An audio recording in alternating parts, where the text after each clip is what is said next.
السلام عليكم، مرحبا بكم من جديد في قناتكم يوميات سهام. كنتمنى يا رب تكونوا بخير وعلى خير. اليوم ان شاء الله، وقبل ما نبدا معكم هذا الفيديو كنبغي نعتذر منكم بزاف على الغياب ديالي.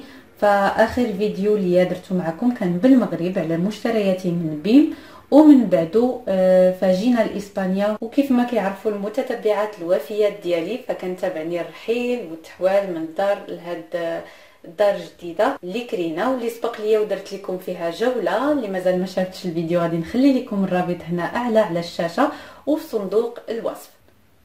وهنا الغزالات، فانا في الدار الجديده يلا استقرينا، وصراحه مازال ليا شي حوايج خاصهم يتنظموا ويترتبوا، لكن قلت بركه من الغيبه. واليوم ان شاء الله جيت باش نبرر لكم الغياب ديالي، وكذلك باش نشارك معكم واحد الوصفه ديال العدس بالخضر كيجي صحي وسهل. وكذلك غادي نعطيكم طريقه اولا طرق سهله باش العدس يبقى في اللون ديالو ما يكحلش لينا، وكذلك ما ينفخناش اولا ما يضرناش، لان كيف ما كنعرفوا فالعديد من الناس يعني كيتشهاو هاد القطاني لكن كيخافوا منهم لانهم كيضروا وكينفخوا مسرا. فاليوم ان شاء الله غادي نشارك معكم هذه الطريقه باش تبقاو تاكلوا القطاني بشكل عادي بطريقه عاديه ان شاء الله، ما يضركم ما يديروا لكم حتى شي حاجه. وباش ما نطولش عليكم هذا الفيديو غادي نبداو على بركه الله.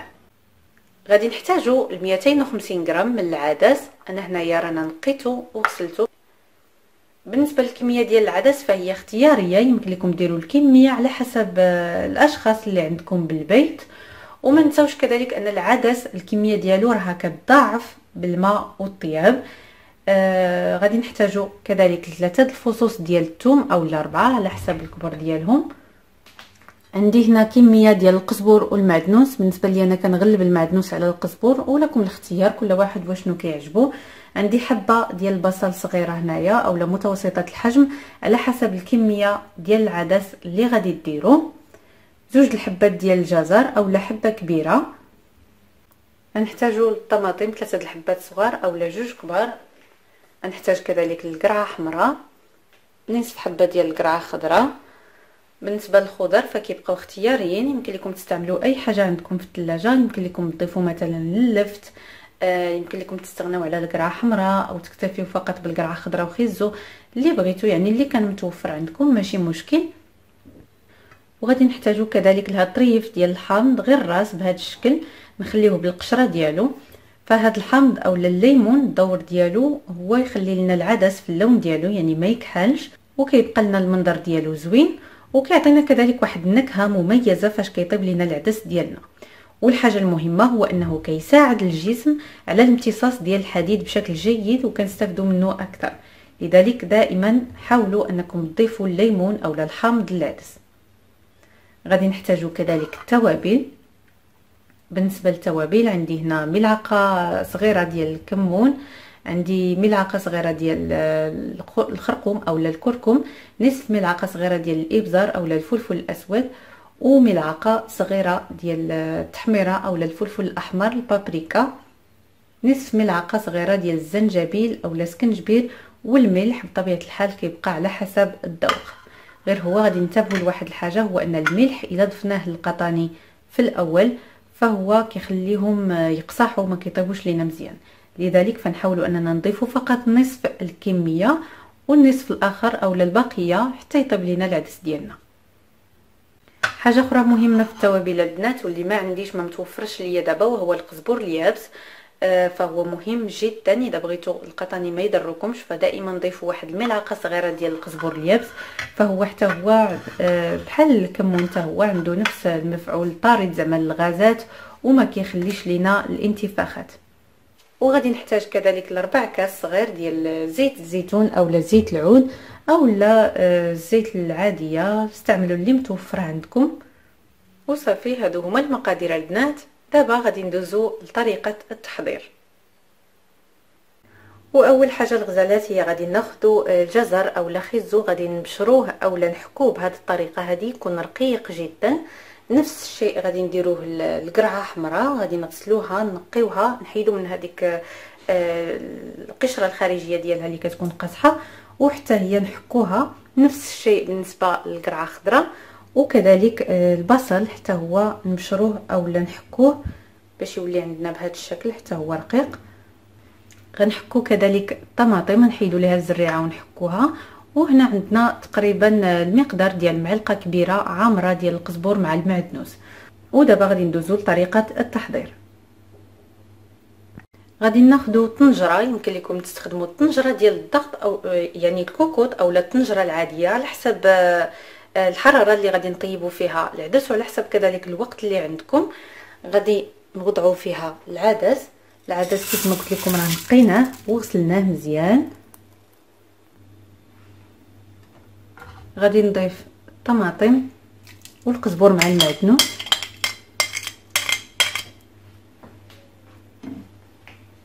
نضيف كذلك الخضر اللي حكيناهم مع الطريف ديال الحامض،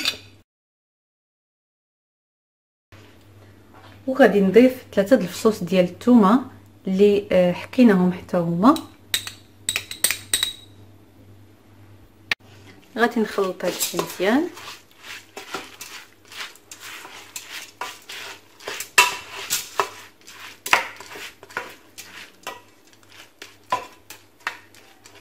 من بعد غادي نضيف التوابل كيف ما قلت لكم. غادي نضيف غير نصف الكميه ديال الملح ونضيف التوابل كامله.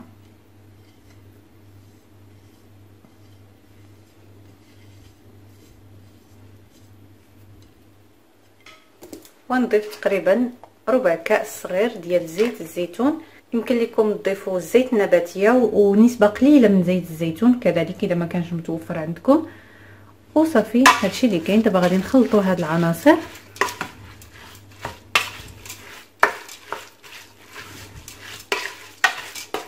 وغادي نضيفوا الماء. بالنسبه للكميه ديال الماء فانا غادي نضيف لتر من الماء، ومن الافضل انه يكون بارد. بالنسبه للناس اللي غادي يستعملوا الطنجره ديال الضغط فلتر ديال الماء راه كافي. اما اذا كنتوا غادي تستخدموا الطنجره العاديه فيمكن هذاك الماء يتبخر لكم والعدس مازال ما طابش، لذلك غادي خصكم تقابلوا واذا خصو الماء نزيدوه حتى يطيب بشكل عادي. دابا غادي نخلطوا العناصر ديالنا وغادي نسدوا الكوكوط ونوضعوها فوق نار مهيله، نخليوها لمده ديال 20 دقيقه مور ما كتصفر الكوكوط. ومن بعد كنقلبوها وكنلقاو العدس ديالنا واجد.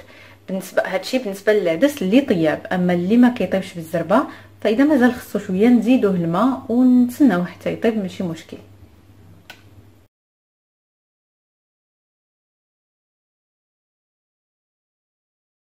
من بعد ما دازت 20 دقيقه انا حليت الكوكوط دابا، وهانتوما العديسه ديالنا اللون ديالها كيفاش كيبقى. دابا غادي نزيلو طريف ديال الحامض اللي درنا لانه صافي قدرنا الغرض اللي بغيناه. وهانتوما كيف ما كتشوفوا فالعدس كيبقى في القوام ديالو، يعني ما كيتحل ما كيتفرقع ما حتى شي حاجه، وكيجي غني بالخضر وصحي كذلك. دابا غادي نزيد نشفو شويه من الماء وغادي نسمو بشويه ديال السمن، كيبقى اختياري اللي كيعجبو يضيفو اللي ما كيعجبوش بلاش. وصافي كما كتشوفوا العدس ديالنا ها هو وجد. ضفت ليه القليل من المعدنوس في الاخير باش ينسمو ليا. وهذا هو طبق العدس الصحي ديالنا بالخضر. بالنسبه للخضر فما كيجيوش باينين فيه بتاتا بالنسبه للوليدات الصغار اللي ما كيبغيوش ياكلوا لنا الخضر، فبهذه الطريقه باش ندرجوهم ليهم في اكله صحيه ومتكامله. اما بالنسبه للكبار راه العدس كيف ما كنعرفوا جميع هو لحم الفقراء لانه غني بزاف بالحديد، البروتينات، بزاف ديال المعادن، وكيصلح بزاف كذلك للناس اللي عندهم فقر الدم وكذلك مرضى السكري ومرضى القلب. وغادي نغتنم الفرصه ونشرح لكم كذلك واحد النقطه مهمه جدا اللي سمعت واحد الدكتور معروف جدا كيقولها، وهي نحاولوا اننا ما ناكلوش العدس مع النشويات او الخبز، لان اذا اختلط معهم فهو كيكون غازات، وهذا بالنسبه للخبز اللي معجون بخميره اللي هي صناعيه. اما اذا استخدمتوا الخميره البلديه او الخميره القديمه البلديه اللي كنعرفوا جميع فكتولي فيها واحد القوه هاضمه ديال البكتيريا اللبنيه، ويمكن لكم تاكلوه مع العدس. وهذه المعلومه كيف ما قلت لكم فانا كنت سمعت هذا من واحد البرنامج ديال الدكتور الفايد الغني على التعريف، ومن تما وانا كنطبقها، وفعلا فبهذه الطريقه وهاد النصائح اللي قدمت لكم اليوم ما غاديش تحسوا بالغازات، وغادي تبقاو تاكلوا العدس او القطني بصفه عامه بطريقه صحيه وامنه على الصحه او على الجهاز الهضمي ديالكم. فكنتمنى انني كنت خفيفه على قلوبكم. كنشكركم على المتابعه، ما تنساوش انكم تخليوا لي تجاربكم وتعليقاتكم الجميله. استودعكم الله والى اللقاء في فيديو جاي ان شاء الله.